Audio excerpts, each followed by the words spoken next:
Welcome to our presentation. Our talk today deals with our theories about the mind, consciousness, and the true nature of reality based on evidence from near-death experiences, NDEs. You can read more about our research at our website, selfconsciousmind.com. More than 40 years ago, Robert and I read Raymond Moody's book, Life After Life, the first study to define and characterize near-death experiences. Somewhat later, we read Return from Tomorrow by George Ritchie, the story of his very deep, profound near-death experience, detailing his encounter with a being of light whom he took to be Christ, who took him on an extensive tour of the spiritual world. We felt that these books were mutually confirming of the spiritual nature of the human being and the existence of a transcendent spiritual realm. Many years later, in 2005, we began studying NDEs phenomenologically. Neither of us has had an NDE. We considered NDEs to be the archetypal phenomenon of the relationship of the mind to the physical body. Very early on, we developed the hypothesis that the mind is a separate entity and separates from the physical body during an NDE. NDEs are experiences of crossing the threshold into the spiritual world, and as such, they provide a rich source of reliable empirical data about consciousness and the nature of reality. In 2008, we published our first paper on our theory titled The Phenomenology of the Self-Conscious Mind. At the time, we received incisive comments from two very prominent NDE researchers. Dr. Peter Fennick, a neuropsychologist, asked us, how does a non-material mind interact with the brain? Dr. Bruce Grayson, a psychiatrist and the most prolific NDE researcher, stated to us, you need to show how the mind and brain work together. Those comments became the basis for our research for the past 12 years. Our presentation is divided into 3 parts. We will have a break after each section. In the first part, we will present our mind entity hypothesis. What are near-death experiences? An NDE is a profound psychological event that occurs generally when one is near to death or in a state of extreme psychological or physical distress. But being close to death by itself does not constitute an NDE. The experience needs to include a number of characteristic elements, such as there is a profound sense of peace and freedom from pain. There is a feeling of separation from the body, generally floating above one's body. One may see events in the physical realm beyond normal physical sight that are later verified as accurate, and they're called veridical perceptions. One may encounter deceased relatives or spiritual beings, including a being of light. One may have a review of the events of one's life. One may enter a beautiful heavenly realm or a warm, dark, velvety void, feeling it is one's true home. One either chooses to return to earthly life or is told to return to the body. There is an Nde scale developed by Bruce Grayson that measures the number of the elements and the intensity of the elements to give a measure of the depth of the experience. The term near death is actually a misnomer. NDEs occur under many different antecedent physical conditions, including, for example, sleep, meditation, fainting, alcohol use, and so on, as well as cardiac arrest and coma. Regardless of the prior conditions, the experiences have the same elements and the same intensity or depth. The experiences under the different conditions are indistinguishable. This strongly suggests that there is a common proximate cause for all NDEs, regardless of the person's physiological or psychological condition. For us, that suggests the proximate cause is the separation of the mind from the physical body.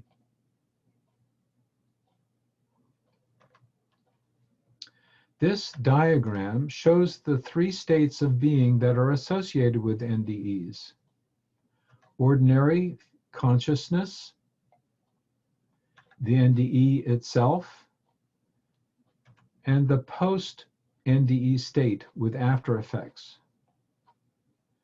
To focus on the NDE itself, there is a sense of separation from the physical body and out-of-body experience, or OBE. In this state, all cognitive faculties remain. There is self-conscious awareness, perception, thought, volition, memory, and feelings, even when all brain functions have stopped. The NDEer has lucid thoughts, hyperreal perceptions.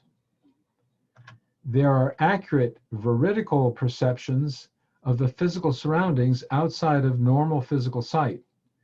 Many of these verified cases have been compiled in this recent book, The Self Does Not Die. We helped edit this book and wrote the foreword to it. We highly recommend this book to anyone who wishes to understand the best NDE evidence that we don't die at physical death. NDEers have the ability to move easily through solid walls and move large distances instantly with accurate veridical perceptions from the distant location. The NDEers' prior knowledge and earthly memories are preserved, and new episodic memories of their NDE are formed, which are vivid and unchanging over time, and are relived when recalled. And frequently when an NDEer recalls their NDE, they tear up because it is such a moving experience as they bring it to memory. A number of recent studies showed that memories of the NDE are felt as more real than memories of significant real events. For example, one's wedding or the birth of a child. There are numerous after effects from an NDE, most prominently the loss of fear of death. The NDE is felt to be the most significant event of their life. Their life is changed forever. More specifically, the after effects include NDEers experience interference with watches and electronics. The NDEer has sensitivities to bright lights, loud sounds, crowds, and some medications and foods. NDEers avoid watching television and movies, especially those containing violence. There is increased altruism and a less materialistic orientation. The extensive changes in NDEers' attitudes, unfortunately, lead to a 75% divorce rate. There is also increased spirituality, but generally a decrease of interest in religious practice. Finally, there is strong evidence of the objective reality of the separate mind entity in what we call apparitional NDEs. In these cases, the NDEer appears out of body to another person to communicate something, and both parties later confirm the encounter and the communication. There are 7 verified cases of apparitional NDEs documented in The Self Does Not Die. Here is case 7.3 from the book. Olga Gerhardt underwent a heart transplant. Her entire family was at the hospital except her son-in-law stayed at home. At 2:15 a.m., her new heart stopped beating. She was finally resuscitated 3 hours later. The son-in-law woke at exactly 2:15 a.m. Olga was standing at his bedside. She seemed normal. He thought the operation had been postponed. He asked, "How are you?" She replied, "I'll be all right. There's nothing for any of you to worry about. Give this message to my daughter," his wife. He wrote down the message, the time of day, and went back to sleep. When Olga regained consciousness later that day in the hospital, she asked her daughter, "Did you get the message?" Olga had left her body and could not communicate with those in the hospital, so she went to her son-in-law.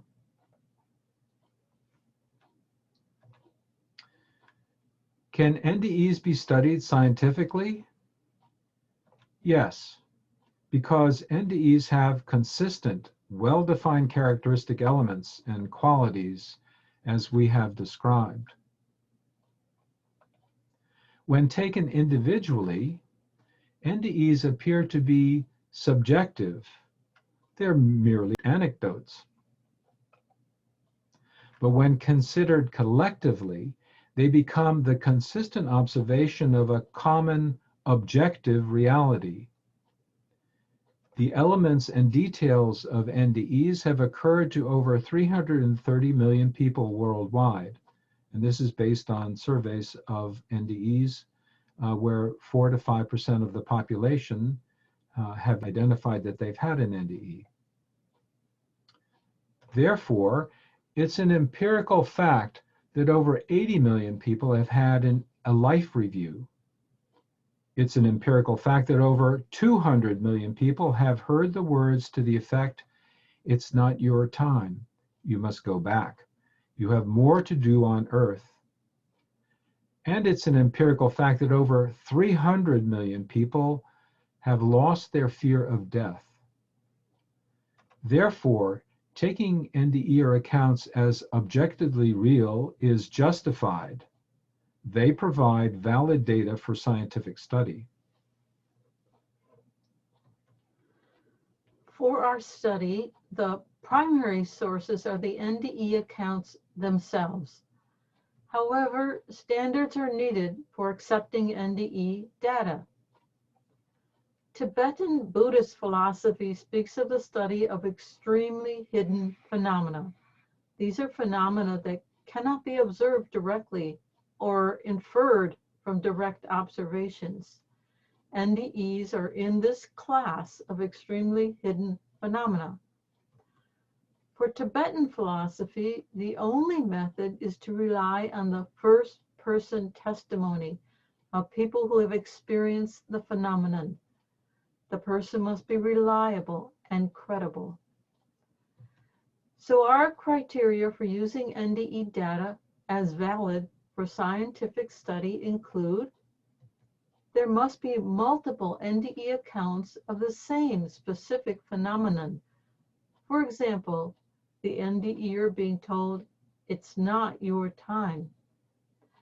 If possible, are there additional witnesses to the phenomenon? For example, in apparitional NDEs like Olga Gerhardt's. If possible, is there corroboration of veridical perceptions by a credible third party of information received by the NDEer? Again, see cases in The Self Does Not Die. The secondary sources for our study come from initiates, seers, for example, Rudolf Steiner, Sri Aurobindo, Edgar Cayce. These are individuals who have demonstrated apparent clairvoyance and other higher sense faculties that resulted in expansive, all-encompassing knowledge of inner and outer realities. And many of them, we believe, had an NDE early in life. Initiation itself is an NDE-like experience.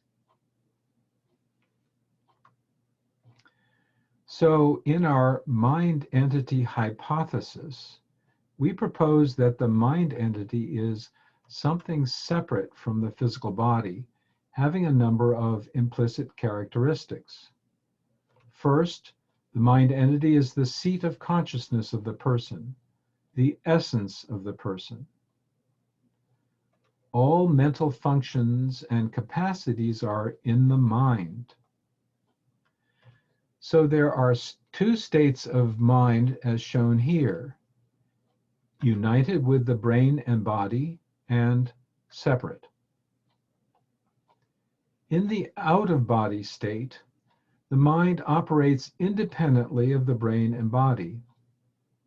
This is especially clear in cases of cardiac arrest, coma, and deep anesthesia. This is seen in the hyperreal perceptions, vivid and indelible memory formation, and the instant response to volition. The out-of-body mind interacts directly with physical light and sound, and with physical matter. These are direct, energetic interactions with physical processes that produce awareness in the NDE. In the body, the mind is united and coextensive with brain and body, operating as an autonomous entity within it. The mind interacts through neural activity in the brain, for example, through the sense organs, to produce awareness in the mind. In this state, the mind is dependent on brain activity for conscious awareness. A crucial question for this theory is, how does a non-material mind interact with anything physical? We need to make an important distinction. The mind entity is non-material, that is, not made up of atoms, but not necessarily non-physical. This implies it has some physical attributes. So let's look at phenomena regarding the interaction of the NDE's non-material body with physical processes. First, there are sensory interactions with physical light and sound waves. NDEs also report bobbing against solid surfaces such as the ceiling. In addition, there are many cases of NDEs passing easily through solid objects like walls.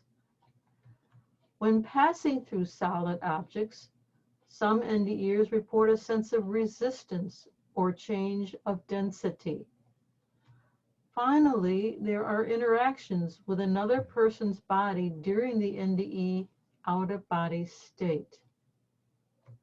When a cardiac arrest patient passed her hand through Raymond Moody's arm, she felt it had a very rarefied gelatin consistency with an electric current running through it. This suggests an interaction of the non-material mind to sense neural activity. In another case, 7-year-old NDE Jerry Casebolt playfully tickled another patient's nose until the latter sneezed. This suggests the ability of the non-material mind to trigger neural activity. And there are 3 cases in the NDE literature of merging with another person to see and hear through that person's eyes and ears, or to hear the person's thoughts. For example, a 48-year-old man was despondent and attempted suicide by hanging, but immediately regretted it. During his NDE OBE, he desperately sought help from his wife, who was in the kitchen. She could not hear his cries, so he went into her body and could see and hear with her eyes and ears. When he made contact with her, he heard her exclaim, "Oh my God!" Apparently, she knew what was needed because she grabbed a knife, ran out to where her husband was hanging, and cut him down.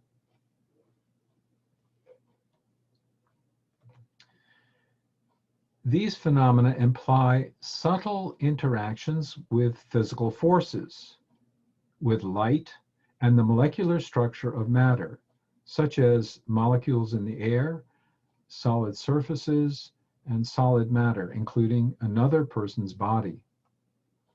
The most interesting of these is that NDEers easily pass through solid objects and sometimes sense a slight resistance or a change of density. This implies a subtle, non-material interaction or drag with solid matter, something like passing one's hand through water. In turn, this implies that a subtle, previously unrecognized physical force occurs in matter to transmaterial interactions. And this follows from Newton's third law of motion. For every action, there is an equal and opposite reaction. Moreover, the cases of interactions by an NDEer with another person's body imply that direct interaction with neurons is plausible. Finally, the brain's normal neural activity is required for ordinary consciousness. There is an intimate pairing of neural activations and subjective experience, which implies there is a direct interaction of the mind with the brain.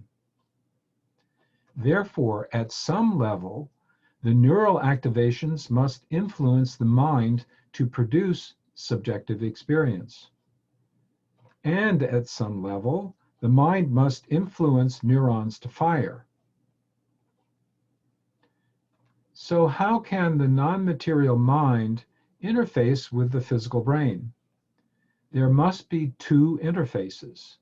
First, with the brain to mind interface, the brain's neural activity must work energetically to induce awareness in the mind. Secondly, with the mind to brain interface, one's thoughts and actions must induce neural activity or action potentials in the brain. Very briefly, we propose that both interfaces are in the apical dendrites of the neurons at the surface of the cortex, in the gray matter. For brain to mind interactions, the backward propagation of neural action potentials in the dendrites are sensed by the mind. And these are neural activations that you can see in the firing of a neuron, and that the activations spread out throughout, not just the axon, which is below the cell body, but are also throughout the entire dendritic arbor. Note that on the apical dendrites, there are interesting innumerable processes called dendritic spines, which contain ion channels. So in mind-to-brain interactions, the mind alters the molecular configuration and opens these ion channels to trigger neural activation. So to summarize, NDE phenomena provide empirical evidence to suggest there is a new physical force involved in mind-matter interactions, and that direct interaction of the mind with neurons occurs. In our proposed mechanism, the mind can interact with brain neurons both to sense neural activations and to induce neural activations. This part of our theory answers Peter Fenwick's challenge: how does the non-material mind interact with the brain? And to summarize our mind entity hypothesis, based on the evidence from NDEs, we can say that the mind is an autonomous energetic entity that separates from the body during an NDE. During the NDE, the mind entity, the yellow area, generally retains all prior semantic knowledge, concepts, meanings, and world knowledge, as well as all episodic memories of prior life experiences. During the NDE, the separated mind entity forms new memories and also has thoughts, perceptions, feelings, and volition. In ordinary consciousness, the mind interfaces with the brain. Because one's phenomenal experience in the body is intimately paired with the brain's neural activity, we must conclude that neural activity is required for all in-body awareness. Therefore, perceptions begin with sensory neural activations and come to awareness in the mind through that neural activity. Thoughts, feelings, volitional processes begin in the mind and must induce neural areas so the neural activations come to awareness in the mind. Also, in ordinary consciousness, memories are formed and reside in the mind, not in the brain. Semantic memory is formed in the mind through experience and is recalled through intuition. Episodic memories of life events are formed in the mind through neural processes in the hippocampus, and they are recalled from the mind again through the hippocampus. If the idea of the mind entity is real, there should be ample evidence of its presence in these brain processes during ordinary waking consciousness. We will touch on this in the next section. The second part of our presentation is how the mind entity works with the brain in ordinary consciousness. To start off, we want to give you an experience of visual perception. We have a short video with two different types of visual experiences, pairs of images and sentences to read one word at a time. Here's how it will work. Each visual stimulus is preceded by a white plus sign for 1 second. So focus your attention. Each stimulus is then flashed very quickly, about 50 milliseconds. It's important to pay attention in order not to miss the image. Due to technical limitations, some images may not show. First, we'll present 3 pairs of images. Then we'll present 2 simple sentences, a sequence of words about 1 per second. So here is the video. The first pair of images plus the second pair of images plus and the third pair of images. And now for the 2 sentences, the first sentence plus and the second sentence.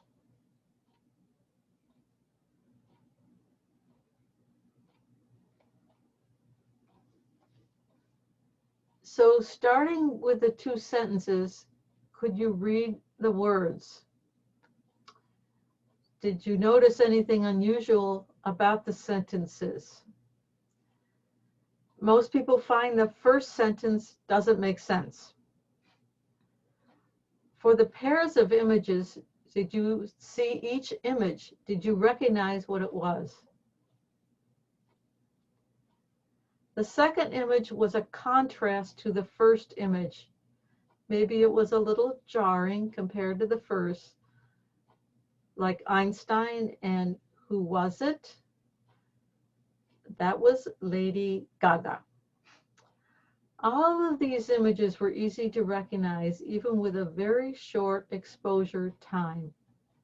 The images or words flash for a short time and then fade out with a faint after image. At 50 millisecond exposure, the electric impulses from the retina reach the first stage of processing in the brain, the occipital cortex, after the image is gone. Even without any further exposure, we become aware of the image fully segmented and identified all at once. The brain and the mind have gone through several steps before the image comes to awareness. There is a specific pattern of neural brain activity when one is presented with an image or a concept that is incongruous or out of context or jarring when compared to the previous context, as in a picture of Einstein, followed by one of Lady Gaga, or the end of the sentence, "The peanut is in love." Now we'd like to present a final visual image, allowing for an extended time to view it. This picture is a simple image, but many people have a hard time initially seeing what it is. If you have not seen this image before, can you tell what it is? Do you see the image here, or is it a meaningless display of black and white shapes? Initially, all perception starts with the unprocessed image called the given. Initially, there is no organization, no segmentation of the image, no conceptual content. To recognize the image, one needs to grasp the organizing concept of the image. This is the figure of a man, a bearded man. Some might say a religious figure. Do you see it? So I will trace it out for you if you don't see it. This is the head of the man. These are the eyes, the right eye, the left eye. This is the nose. This is the mouth area, a mustache, and a beard. So this is the head of the man. And this is his right shoulder, and this is his left shoulder. So that is the figure of a bearded man. There is generally a definite moment when one finally sees the image. When that happens, one sees the image all at once in its correct context, correct segmentation. One sees what it is. This is an experience of intuition. One's mind has added something new to the earlier jumble, namely the concept of the image. Do you get the image now? Okay, so many people still have difficulty, so I'll trace it out again. This is the man's head. This is the beard. This is the mouth area, the mustache. These are the eyes and the nose. So that is the man's head. This is a case of delayed recognition that shows that there are two steps in recognition. The first step is the percept, without any segmentation of the image and without meaning. The second step is intuiting the concept. With this image, one has the experience of the two distinct steps. However, in most cases, the concept is apprehended almost immediately in the mind through intuition. In case you can't see the image, here is a final hint.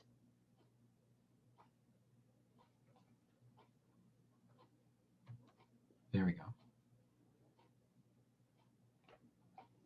Okay. Do you see the image now?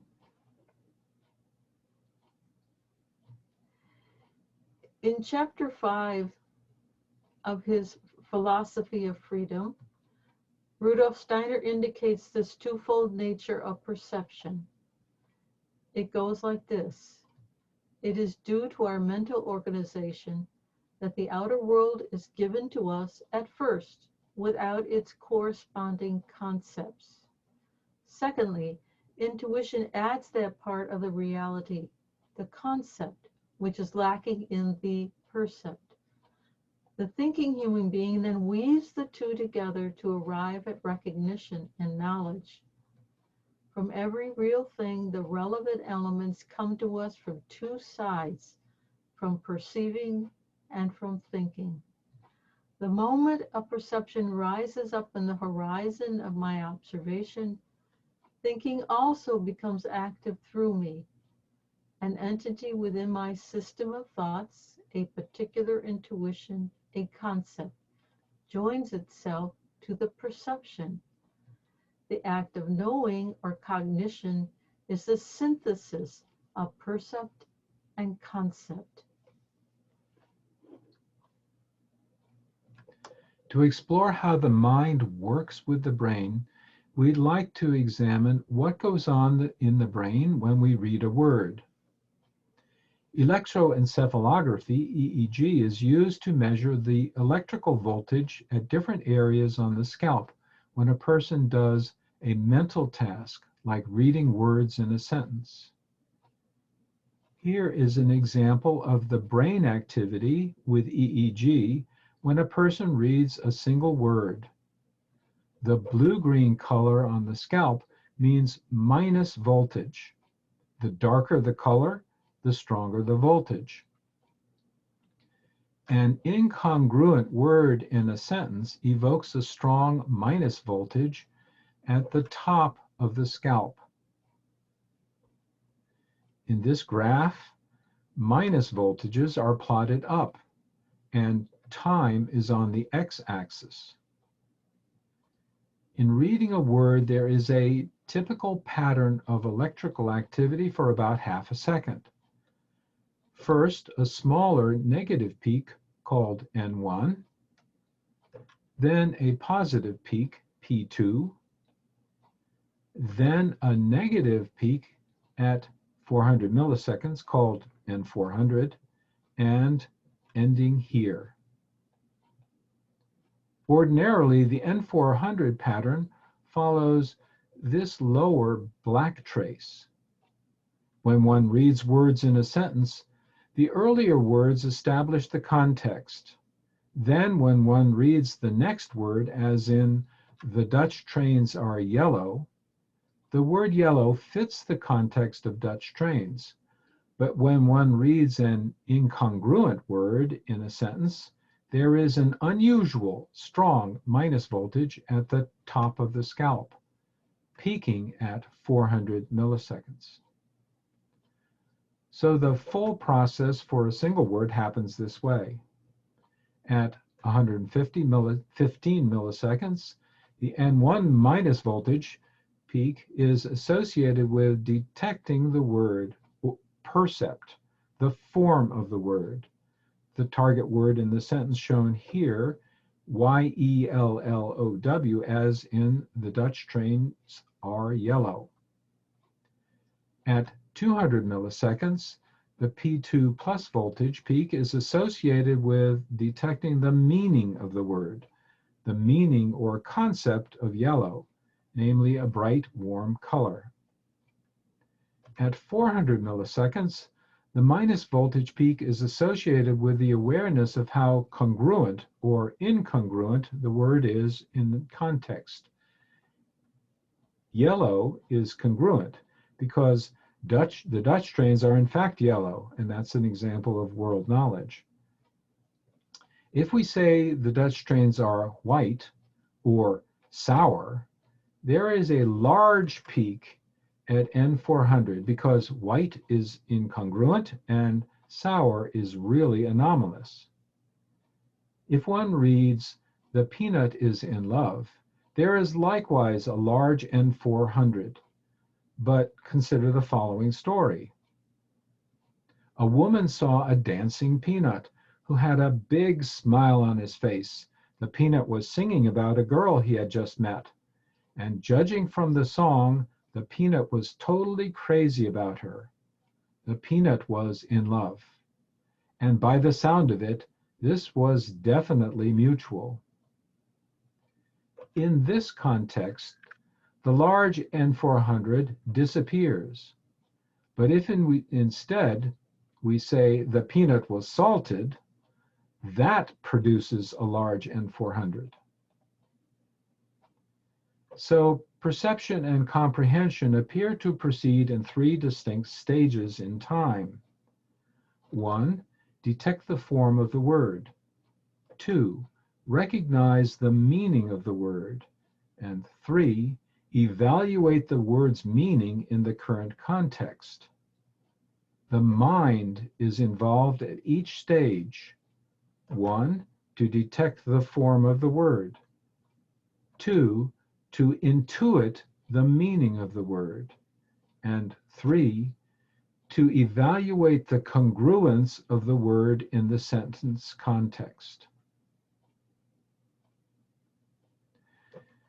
It also happens that the three stages of perception and comprehension occur in three distinct regions of the brain. Magnetoencephalography, MEG, is similar to EEG, but uses the brain's magnetic fields to indicate where electrical activity in the brain occurs. These are MEG recordings of a person reading a single word. In the case shown here, it's a novel word that produces an N400. The neural activations are shown in red and yellow and occur sequentially in three different brain regions. These regions correspond to the three EEG peaks on the previous slide. 1, detect the form of the word in the occipital region on the inside surface of the hemisphere. 2, intuiting the meaning of the word or concept in the occipitotemporal area on the outside surface. And 3, evaluating the congruence of the word in the current context in temporal and prefrontal regions. In the second stage, as new words are presented, if the word is unreadable or incomprehensible, this stage will take longer, similar to the recognition of the bearded man in the earlier image. In the third stage, as words are read, each new word adds to and builds the context of the sentence. So how does the mind actually work with the brain to come to conscious awareness, for example, in reading a word? In ordinary consciousness, subjective experience is intimately paired with the brain's neural activity. If brain activity is absent, the person is unconscious. In a series of experiments, Benjamin Libet found that a minimum intensity and duration of brain activity is needed to come to awareness. Neural activity for 300 to 500 milliseconds is required to achieve awareness. Otherwise, the stimulus remains unconscious. Before this minimum time, the stimulus is detected, but subliminally. But it can still have an effect. Once the minimum time is reached, the stimulus comes to awareness and can be reported by the subject. This minimum time on applies to all perceptions and also all internal thoughts and imaginations.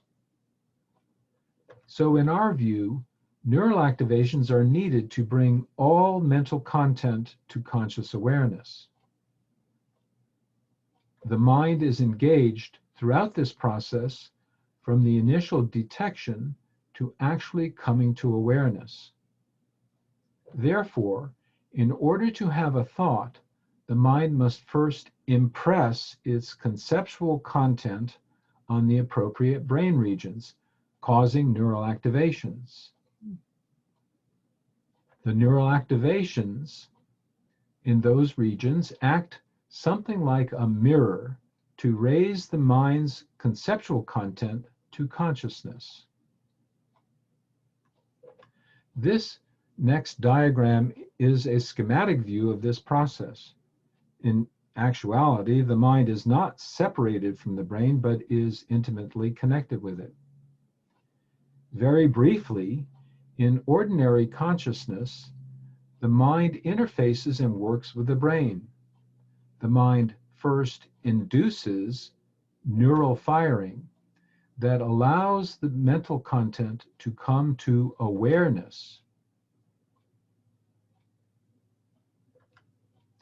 In a little more detail, the mind first impresses its mental content on a brain region, the red arrow.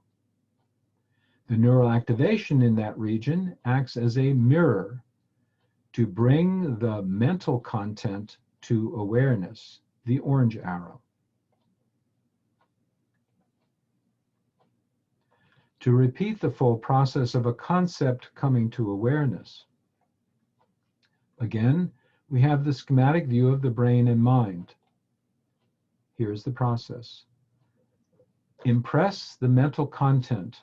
The neural mirror raises the content to awareness. And to repeat this, impress the mental content. The neural mirror raises the content to awareness. The entire process takes about 80 to 100 milliseconds, about a tenth of a second. We'd like to put all of this together to show the full process of reading a word in context. We'll use the earlier example of EEG measurements using the word sour, as in the Dutch trains are sour. The word sour doesn't make sense, so there is an elevated brain activity in stage 3 at 400 milliseconds, the N400 peak.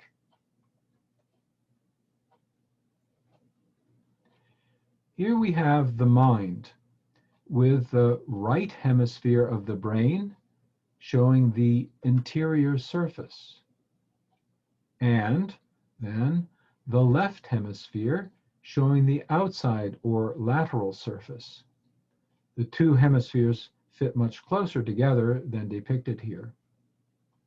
So in stage 1, the word SOUR is presented to the subject, and occipital brain activity induces the mind to detect the percept SOUR.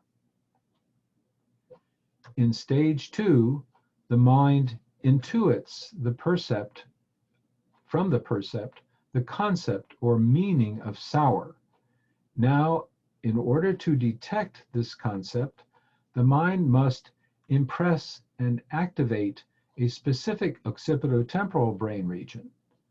The electrical activity mirrors back the concept sour, which the mind detects. In stage 3, the mind intuits how well the concept sour fits in the current context.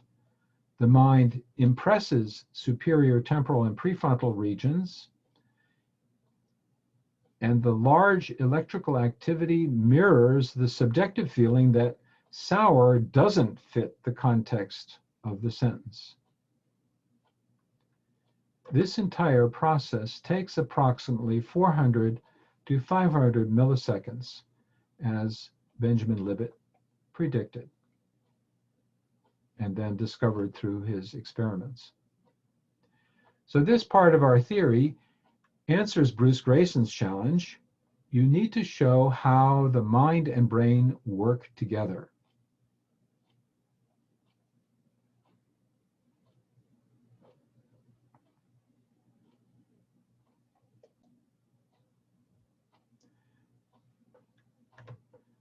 The final part of our presentation deals with NDE evidence for determining the nature of the transcendent or spiritual realm. Our second hypothesis is that reality consists of the physical realm plus a more fundamental transcendent realm.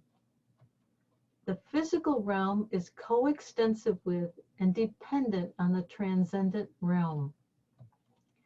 Transcendent here implies surpassing usual limits. Perceptions in this realm are beyond the range of usual perception in the physical world. That is, they are supersensible. The NDEer is free from the constraints of the material world. For example, there is no pain. There's a sense of separation from the body, the ability to pass through solid walls, and so on.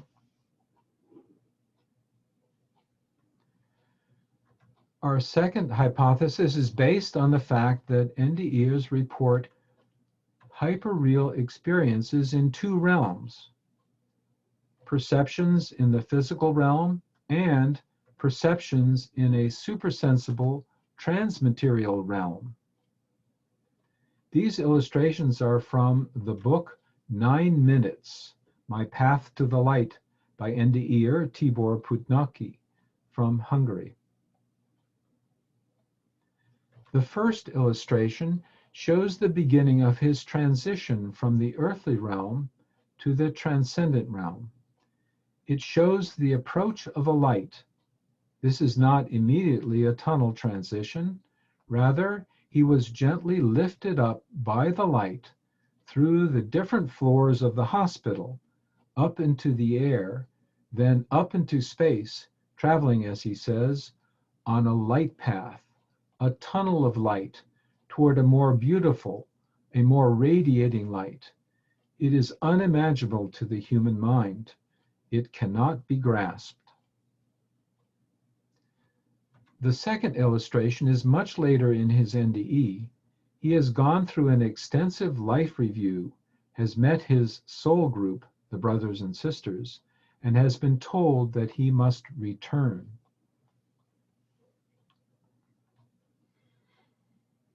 In both realms, NDEers report obtaining accurate veridical information that would be impossible through ordinary physical means. In both realms, NDEers report encounters with deceased persons and other spiritual beings. And in the transcendent realm, NDEers report experiencing unconditional love and interconnectedness. It is one's true home. They report memories of life events and visions of the future that are later verified. They have access to limitless knowledge and wisdom, and a sense of life purpose and meaning in life. Regarding perceptions of physical reality, most NDEers report that their senses were more alert in their NDE and that their perceptions were hyperreal, more real than everyday awareness. In the late 1990s and early 2000s, several NDE researchers further noted the unusual qualities of perceptions of the physical realm. They used a number of different terms like transcendental awareness, mindsight, omnidirectional awareness, global perception, 360-degree spherical perception, perception by transparency, and hyperdimensional perception. Of these investigators, Dr. Jean-Pierre Jourdain stands out for his detailed interviews of NDEers about the qualities of their perceptions. He was the first to assert that this phenomenon implies there is an extra dimension to reality. So NDEers describe veridical perceptions of the physical realm while out of body, but with greatly enhanced perceptual features or abilities. For example, from an NDEer, I could see in front and behind. I could see at an angle of 360 degrees. I could see underneath from far. I could see up close and also transparently. I remember seeing a stick of lipstick in one of the nurse's pockets. I could see all at once a green plaque with white letters saying Manufacturer of Arms of Saint Etienne, a city in France. The plaque was under the edge of the operating table, covered up by the sheet I was lying on. I could see with multiple axes of vision from many places at once. I wanted to go through the wall. I don't know why. I realized that it was not resisting me, and I went through it. I saw what was on the other side, a huge garden, a bicycle garage. All of these perceptions were later verified. A second example, I could see everything, and I do mean everything, 360-degree spherical vision, and not just spherical, detailed. I could see every single hair and the follicle out of which it grew on the head of the nurse standing beside the stretcher. At the time, I knew exactly how many hairs there were to look at. The specific perceptual features we have described include global or 360-degree spherical perception. For example, I noticed we see everything from all sides simultaneously. I could see everywhere. Perception from everywhere. Here is an example. Although my eyes were closed, I could suddenly see everything, the whole room and myself in it, and I couldn't tell where I was seeing from. I seemed to be seeing everything from everywhere. There was simply awareness. Perception by transparency. Here is an example. When I woke up, I was above my body. I found myself able to see my mother on the other side of the wall in the waiting room. At that time, I could also see other people in other nearby rooms, all separated from the X-ray area by lead-lined walls. I still could tell that the walls were there, but I could see the other people in the other rooms. These perceptions were all later verified. Zoom, instantaneous displacement. Here is an example. When we take an interest in something, it's as if we zoomed in. It's the displacement and perception occurring simultaneously, which allows this to happen. Therefore, how are we to understand what the NDE's process of perception really is? To understand the unusual NDE perceptions, Jean-Pierre Jourdain proposed that they could be understood by considering a thought experiment about the two-dimensional realm flatland. In flatland, Two-dimensional beings live in a flat world of just length and width, no height. The beings are completely flat, like a sheet of paper. Everything is visible to them only on its edge. The beings of this world have no conception of above and below. Tweedy, sitting in his bed, sees the opening of the door to his bedroom, but only the edges of his armchair in the corner. Tweedy slides off his bed. Moving on a line, he goes through the door and hallway into the living room and sees his stepmother edge on in the kitchen. He admires the edge painting on the wall in front of him. It's just a line of colors arranged in a beautiful sequence. But Tweedy can't see the painting in the vault. Tweedy can't pass through the walls of the house. Now suppose Tweedy suddenly has an NDE. He rises above his body, projecting him into the third dimension, above the two-dimensional plane. He now hovers over the scene. Now Tweedy perceives everything in his world all at once, just as we three-dimensional beings see all of his world from above. He can see through walls to the painting inside the vault. That's perception by transparency. He gazes over the whole scene, global perception. He can easily move through the walls in the whole house by hovering and moving in the above third dimension. So with an NDE in Flatland, Tweedy is propelled from two dimensions into a higher dimension with expanded perceptual abilities. He can now zoom in to any detail and move out to see the whole scene.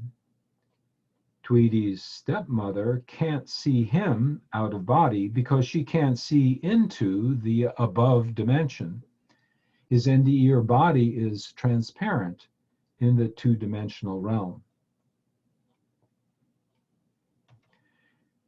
NDE perceptions imply there is a fifth dimension.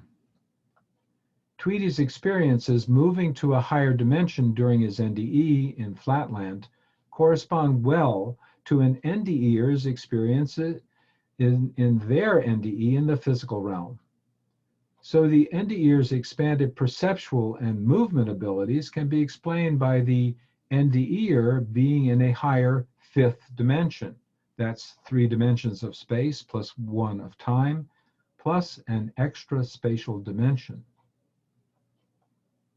The NDEr's transition out of body into a fifth dimension explains all of the characteristic NDE reports of enhanced perceptions of physical reality described earlier,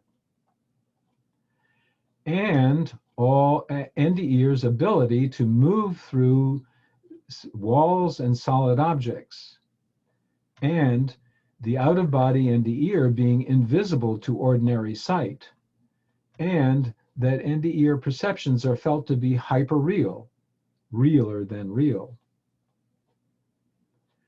Notice that the out-of-body NDEr exists in the fifth dimension, but is also present in the physical realm. Also, NDErs report a seamless transition from the physical realm to the higher transcendent reality. Therefore, our preliminary conclusion is that the fifth dimension subsumes all of physical reality and includes all of the apparently unlimited, transcendent, non-material reality. Moving from the experience of space, we now look at NDE phenomena regarding the experience of time, starting with the life review. About 1/4 of NDEs report having had a review of the events of their life. In the review, there is a simultaneous presentation of all events of one's life, generally in a 360-degree panorama or tableau, and in the presence of a guiding spiritual being. Here are several archetypal life review accounts highlighting different aspects. During the Vietnam War, Danny and Brinkley blew up a hotel building, killing 50 innocent people. In his life review, he recounts, "I felt the stark horror that all of those people felt as they realized their lives were being snuffed out. I experienced the pain their families felt when they discovered that they had lost loved ones in such a tragic way. In many cases, I even felt the loss their absence would make to future generations." From Anita Morjani, she states, "I saw my life intricately woven into everything I'd known so far. My experience was like a single thread woven through the huge and complexly colorful images of an infinite tapestry. All the other threads and colors represented my relationships, including every life I'd touched. Every single encounter was woven together to create the fabric that was the sum of my life up to this point." From Gurren Grip, he states, "Because of the love and understanding radiating from the being of light, I found the courage to see for myself what in my actions had caused him, the being of light, pain. And for most of the episodes, the being offered me an alternative way to act. Not what I should have done, but what I could have done. An open invitation that made me feel completely free to accept or not to accept his suggestions." Every episode of one's life is presented from the apparently most insignificant episode to the most memorable, focusing on one's interactions with others. The presentation displays the details of one's emotions and actions and their effects on others. In the NDE's perspective, one is observing the event as if looking down on one's earlier self from an out-of-body position. Every event shown is hyper-real, with perception from everywhere and zoom displacement. This is the same type of enhanced perception as the NDE's out-of-body perception of the physical realm. The same unusual perceptual abilities during or occurring in two separate NDE elements further supports the idea that NDEs are objectively real events in both realms. From Tom Sawyer's NDE Life Review, he tells us, "I relived every exact thought and attitude, even the air temperature and things I couldn't have possibly measured when I was 8 years old. For example, in the life review, I could have counted the mosquitoes that were in the area. Everything was more accurate than could possibly be perceived in the reality of the original event." Additional features of the life review. Generally, the life review is conducted in the presence of a loving being who is frequently described as a being of light. There is no judgment except by oneself. There is no condemnation. The loving being feels disappointment and pain from our errors and misdeeds. As with Daniel Brinkley, the NDE may be shown the ripple effect of one's actions to others in widening circles and through generations. As with Anita Moorjani, the NDEer may see their actions in relation to a vast, intricate tapestry of human relationships, every life that one has touched, showing one's interconnectedness with everything. One is shown how one could have acted without condemnation or coercion, implying one has free will. And the purpose of life is love, an activity that can be expressed only in relationship to other living beings. Another transcendent phenomenon regarding the experience of time in an NDE is the life preview, a prevision of future events. The previsions may be of one's personal future. For example, a boy in England received 2 predictions in his NDE at age 10 in 1941. 1, you will be married at age 28. This did indeed happen, he says, even though at my 28th birthday I had yet to meet the person that I was to marry. And 2, you will have 2 children and live in the house that you see. He says, this memory suddenly became present one day in 1968 at age 37, when I was sitting in the chair reading a book and happened to glance over at the children. I realized that this was the memory from 1941. Researcher Pim van Lommel described a man's life preview. And in a flash, I saw the rest of my life. I could see a large part of my future life, taking care of my children, my wife's illness, everything that would happen to me. I wrote down all the things I saw back then. Over the years, I've been able to check them all off. The checklist included a vision of his wife on her deathbed in a white shawl, just like the one she was given by a friend shortly before she died. Alternatively, the previsions may be of future world events, such as natural disasters and political upheavals. Further characteristics of the life preview include the memory of a future event is frequently suppressed after the NDE. It may come back in a dream just prior to the event's occurrence, or is remembered only when the event occurs. And predictions that fail to materialize may be due to the free will choices of individuals that change the trajectory of the events. What are the implications of time-related NDE phenomena?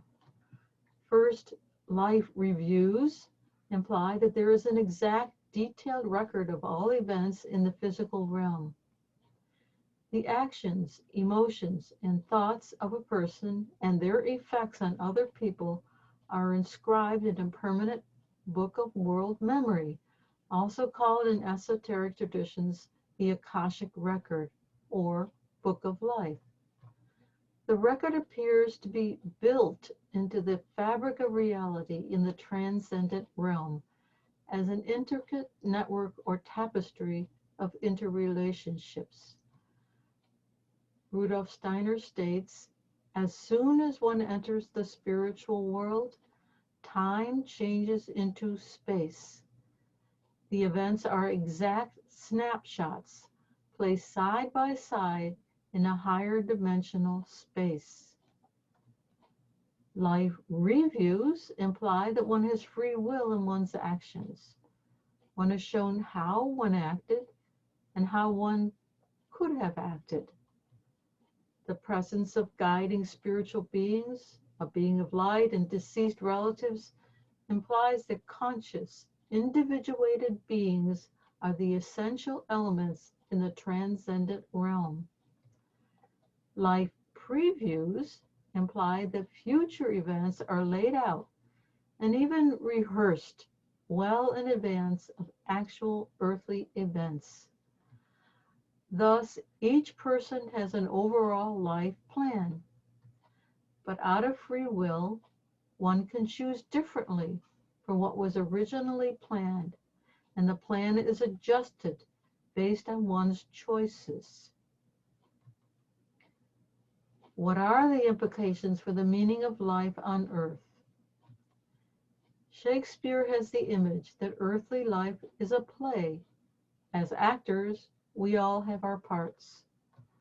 Earthly life is not easy. NDEs are told that Earth is the most difficult place to be incarnated. Rudolf Steiner's view is that the physical world is a school. One must go through difficult experiences to become mature, but we have chosen to undertake them. One NDEer said, "I was told by the light there was a reason for everything that happened, no matter how awful it appeared in the physical realm. And within myself, I responded in the same manner. Of course, I already know that. How could I ever have forgotten? Indeed, all that happens is for a purpose, and that purpose is already known to our eternal self.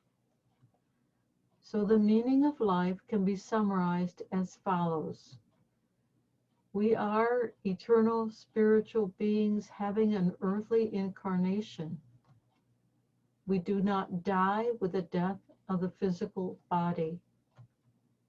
There are two life lessons for our earthly existence: to learn love through interactions with others on the earth, and to learn wisdom through life experience.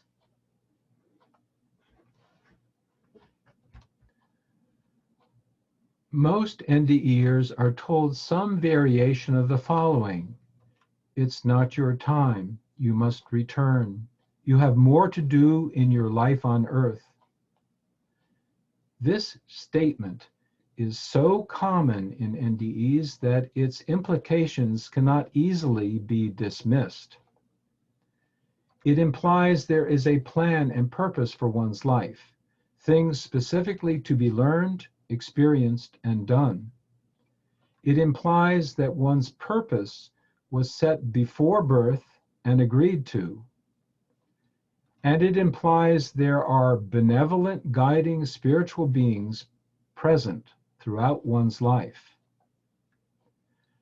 So the transcendent realm can be reviewed as the ground of all existence. The existence of the Akashic record implies the centrality of earthly human experience. Carl Sagan once derided our delusion that we have some privileged position in the universe where our planet is a lonely speck in the great enveloping cosmic dark, a mote of dust suspended in a sunbeam. On the contrary, NDEers are told that we are co-creators with God.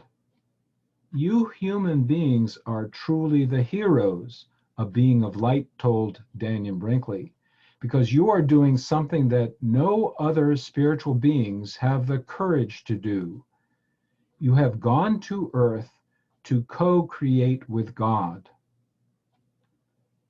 So the overall implication is that there is a higher purpose of earthly life. First, we have the opportunity for our own individual development as free spiritual beings. Second, we can assist the evolution of humanity by developing our capacity for love, which will become a new force in nature. And ultimately, humanity will achieve the transformation of the earth as co-creators with God. Thank you very much for watching our presentation.